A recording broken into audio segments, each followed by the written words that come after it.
Mga master, ito po ang reclassification process na siya pong gagamitin ng Department of Education under the Expanded Career Progression.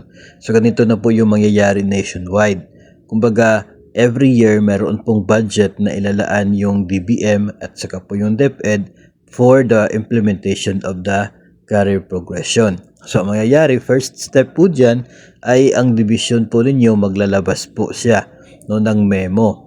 That is to call for applicants, for applications po ng mga gusto na ma-reclass yung kanila pong position into higher positions depending po sa kanila pong qualification at eligibility. So kapag meron na pong memo ang division to receive the applications, mag-submit na ito pong mga interested teachers. Tapos the division SDO now evaluates applications and prepares career and PAL. So may meaning po yun, a comparative assessment report, parang ganun po siya.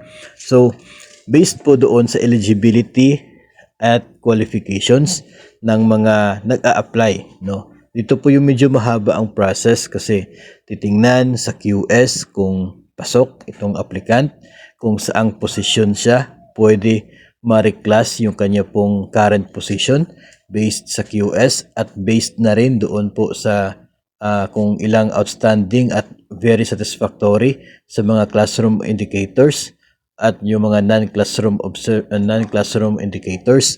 So, yun po ay titingnan. Tapos malalaman kung saang posisyon pwedeng ma-reclass yung applicant po natin. Ngayon, kapag na-prepare na ito pong career and PAL from the division, ay isubmit nila ito doon po sa DepEd Regional Office not later than October 31 sa bawat taon.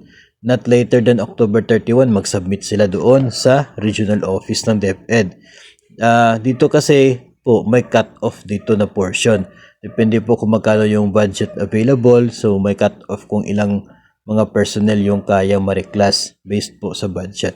So kapag nasabit na po sa region yung mga pasok po sa budget, ay si region ngayon ay mag-validate nito at mag-approve ng documents at saka po isubmit nila ito sa DBM Regional Office. From DepEd to DBM na. Ngayon kapag nasa DBM na, ito po ay DBM Regional Office ay mag-prepare ng NOSCA and issue the same through action document releasing system. Tapos kapag okay na, then ang mangyayari niyan, balik naman sa STO, sila naman yung mag-prepare sa process para sa appointment papers and necessary adjustment sa sahod ng mga reclassified na mga DepEd personnel. So, yun po ang mangyayari na ngayon sa mga buong DepEd. So mainam po na mag-apply ngayong taon kapag may call for applications sa inyo pong division, mas mainam po na mag-apply na agad kasi hindi mo depende kasi kung anong teaching level, teacher na level yung kaya na masustain, kaya maabot ng inyo pong qualifications sa ngayon as to education, as to training, as to experience based sa QS at saka based po doon sa inyo pong VS and outstanding sa classroom observable indicators at saka po sa non-classroom observable indicators. So i-combine po yun, baka yung teacher 1 ka, target mo, baka pwedeng teacher 3 lang, pero pagdating po doon sa evaluation, maging eligible ka pala for teacher 5. Tapos mataas yung score mo, so pasok ka doon sa budget, sa cut-off. So magiging T5 ka na. So yun po yung advantage ngayon, kasi kung ano yung kaya o posisyon na pwede based sa sarili mo na eligibility and qualifications, doon ka mapupunta na posisyon. So, exciting po ito. Ito po yung una ngayon na magsisimula ang ganito po.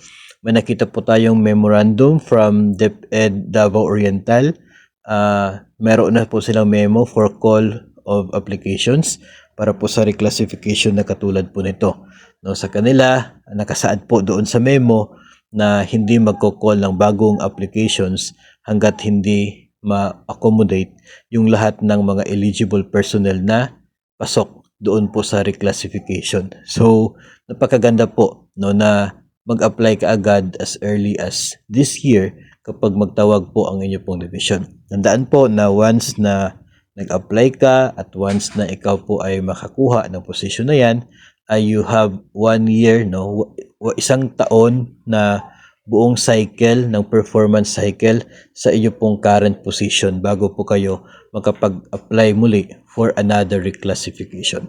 So, yun po, no, ang atin pong episode na ito related po sa reclassification process ng Department of Education.